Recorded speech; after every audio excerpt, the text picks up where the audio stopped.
Hey everyone, thanks so much for joining me. As always, take what resonates and leave the rest. This is a timeless reading. You could also use this as a manifestation reading. All you need to do is claim this energy as your own. I get my information from God and from the Holy Spirit. I don't use any cards. If you'd like to work with me on spiritual advice to inflame stuff, um, astrology readings, and more. My information is in the description below. And if you'd like to book a free consult, my Calendly link is in the description below. Um, Keep in mind that we all have masculine and feminine energies in our bodies. So masculine can be feminine, feminine can be masculine. So use those terms as they make sense in your situation. All right, y'all. So let me get into it. So I've had some more numbers, angel numbers falling out of the sky. So this one, I think I'm going to talk about 1616, but also more on Mercury in retrograde for a little bit, and then talking about you and the Divine Counterpart Collective. So um, one thing that came up to me was dating in the dark. And it's sort of like we talk about it in other things that we do. You don't use your eyes to see, you use your spirit. And so dating in the dark for me is more like if you close your eyes and spun around and just picked, that's what it's supposed to be, because you're not supposed to be using your eyes. You're supposed to be using your heart, your spirit, and things should be lined up with mind, body, and spirit. So your divine counterpart is the type of person that your spirit chose before you thought about it, before you knew anything about it. But usually what happens is we see the person with our physical eyes. The thing is, we know that if the attraction is before we even got to think, it's not based on any physical features that anyone has. And so it seems that you and the divine masculine um, are attracted to each other that way. And I think that the attraction surprises both of you, but it is passion, it is love, it is desire, it is a lot of things.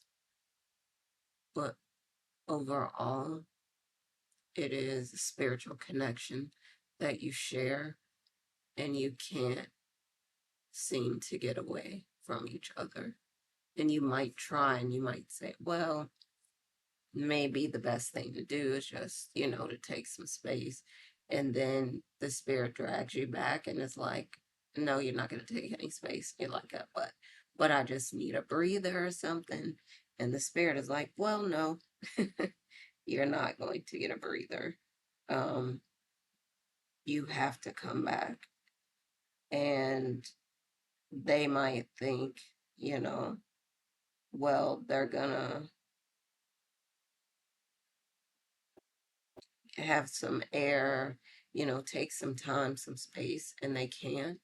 They find themselves coming back to you, and they probably don't know why, but they have this strong attraction. They know some reasons why, because they know that when they see the things that you write, or hear the things that you speak, or hear your voice, or when they get to know the things that you're thinking about, they're floored and they know that there's no one else like you and they recognize it, and that's why they're your counterpart too, because they see you, they recognize you. And maybe you've had um masculines or counterparts, take it as it makes sense, but maybe you've had counterparts in the past that didn't recognize who you were, didn't see you. And it's funny because you would think they would, because you saw them as an amazing person, as a light, as um, a divine masculine. And they don't recognize you. And there's a reason. You have to remember there's a reason why. If things 555 just was on the clock, so that's good, that was confirmation. There's a reason why they didn't see you. There's a reason why they didn't recognize you. There's a reason why the role that they have in your life is different than both of you think. And you might have come to the table saying, no, that's the one, that's the one. And you just have to remember, people are in your life for a reason, a season, or a lifetime. And I think you were resistant, and I think they were resistant to it being for a season or a reason that you were in each other's lives. Because from the outside, you are, maybe for some of you collective, a perfect match. And that it's not working the way that you think it is. It's like bizarre, because you think and know, like, this man belongs to me and I belong to him. And it's possible that the two of you were twin flames in a past life, and this may not be the lifetime that you get back together. But for you, you might not doubt that you were together before. But there may be another purpose that you have in each other's lives. And whatever it is,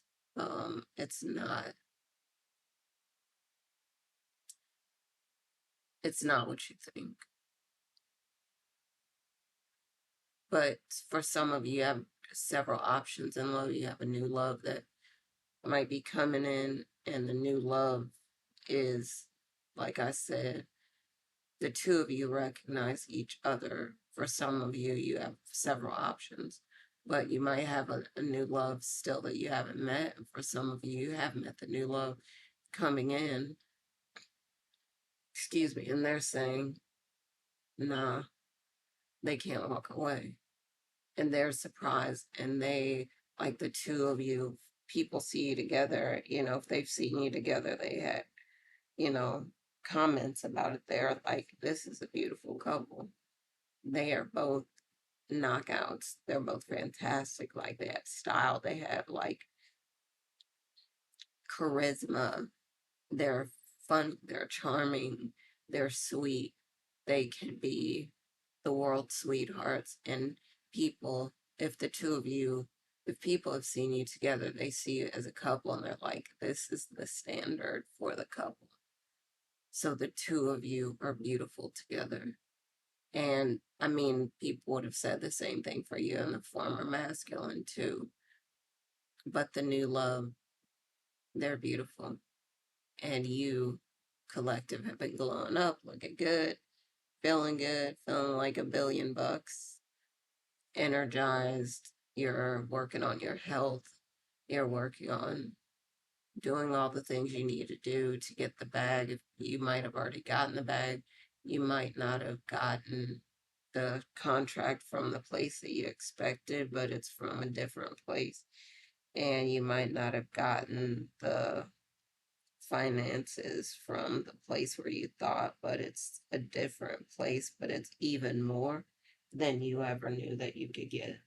Um, but just keep in mind that sometimes things come to you in unexpected ways, because then sometimes you can't stand in the way of it. You can't put up resistance to it because you don't know which way it's coming. And so allow God to work in your life, allow the Spirit to move and to move through you so that God could give you what you're supposed to have, what is yours, your divine inheritance, part of it. I remember the movie, if anyone's seen it, Jumping the Broom, but there's a part of it where um, the girl, it turns out it's Sabrina's aunt, and Claudel, I want to say, and her biological mom is her, her sister, but she didn't know. She didn't know that she thought it was her auntie, it was her real mom, and the mom turned out to be the auntie Claudel, but um, Angela Bassett, and Angela Bassett tells her husband in the movie, "Don't confuse my values with your love for the finer things in life." So, first of all, collective, these are your values. It's not just some kind of fetish or some kind of like, oh, yeah, I really like nice things. No, when I say that, it's part of your divine inheritance, not to be confused with a love or a desire for the finer things in life. This is the life that you belong to. It's not just a desire. So people around you might look at you and they might say to you, oh, they think that they're this or they think that they're better than us or whatever. And you're like, no, I was born to have a life of luxury. And they might not have, they might not have been born that way. And so they might be jealous of you. And so for you, you have a divine counterpart that's not, they're confident, but it's because they were born to be number one. So whether other people like it or not, that's part of their lineage, part of their bloodline to be a champion and be number one, to carry the weight of the world on their shoulders, to be the best of the best, and other people stand around and say stuff, and you're totally comfortable being with a person or being around a person like that because that's your inheritance, that's your legacy, that's your bloodline as well.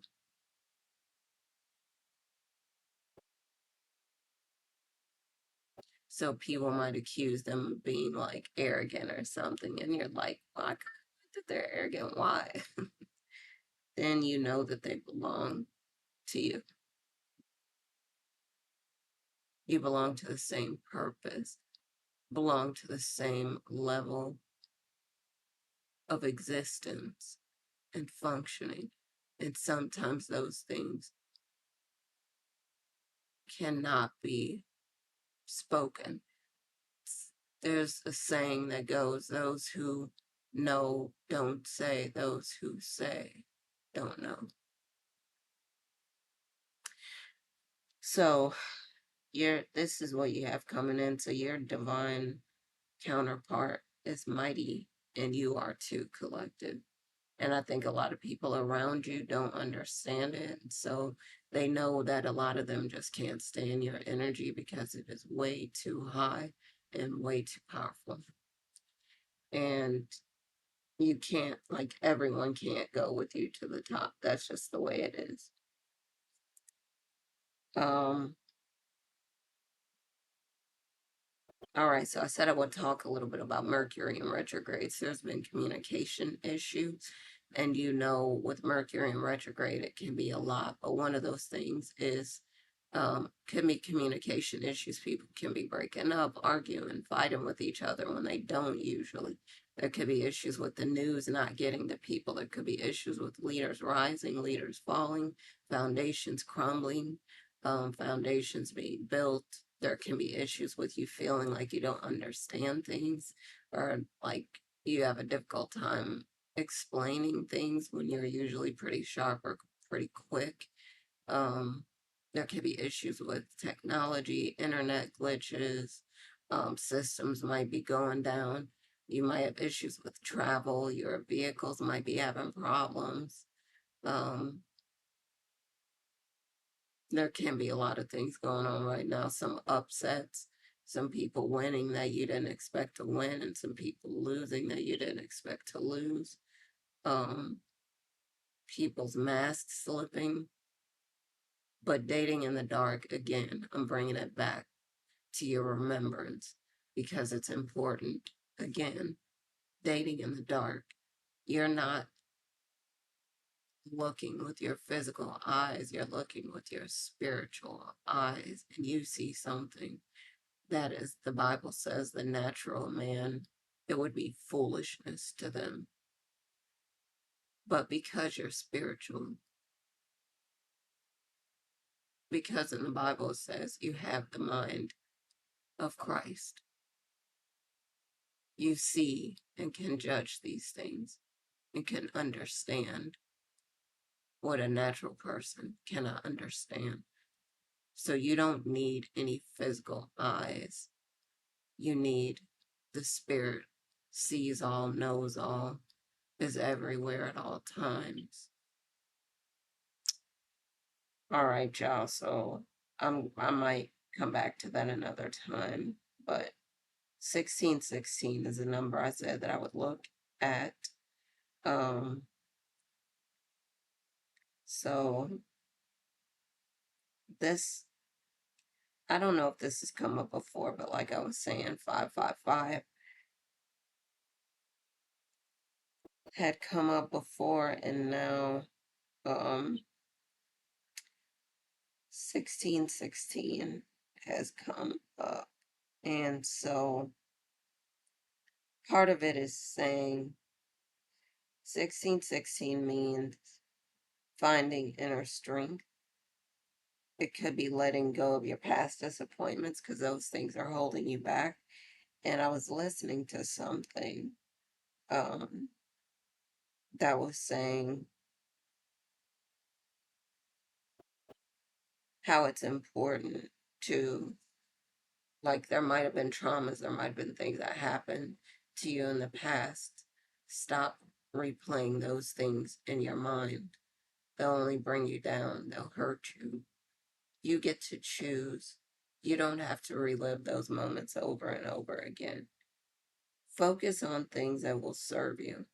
If that will not serve you, then focus on the things that will serve you. As far as love and relationships, 1616 um,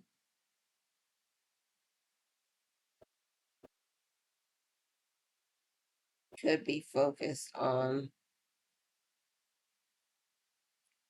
working on your identity.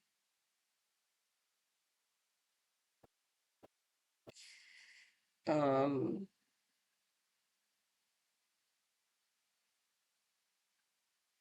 you're building with someone, working on that, building the space, not in a domestic way, but in a way that you're doing work on building the two of you, your partnership together.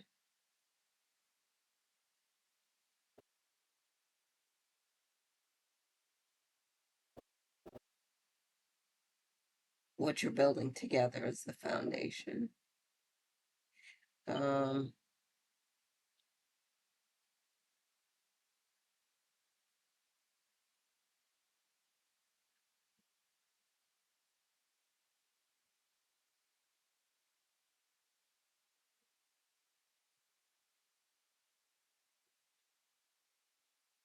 so the two of you working together instead of against each other, you, instead of feeling like you're restricted or something, being in a union with a person, it's working together on that to make it the foundation. that the two of you can work from. Um,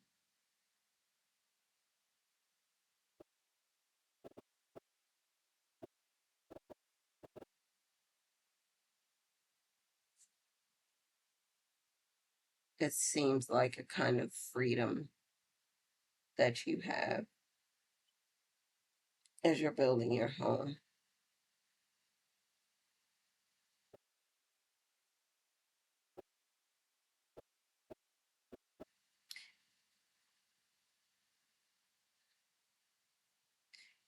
So it's focusing on actually doing this stuff that you know you need to be doing, maintaining a household, let's say, for example.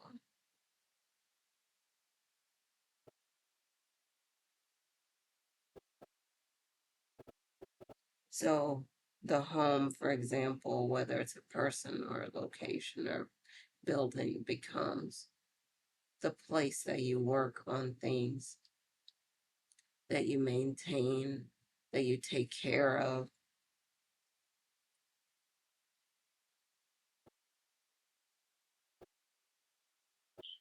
So it's how everything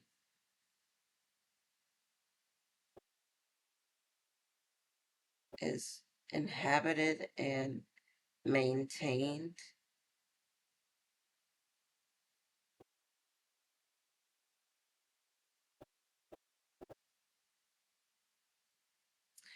When you see 1616,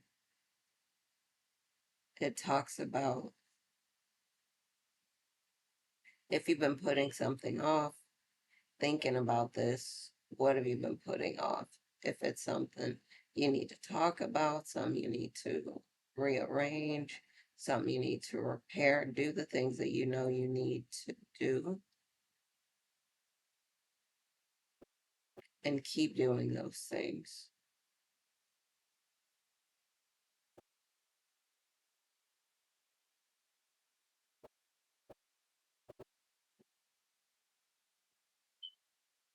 So that's, you know, I would say doing the things that are worth doing and not just continuing to talk about things. All right, y'all. So I didn't want to make the video too long. Um, so continue to glow up, continue to watch, read, and listen to things that lift you up, continue to work on doing the things that you know you need to do to build your spiritual gifts, abilities, powers. Continue to work on surrounding yourself with people that want you and everyone to win. Continue to work on surrounding yourself with energy that you know lifts everyone up. Again, as always, happy lightning fast manifesting, and I'm gonna talk to y'all again soon. All right, love y'all. Bye for now.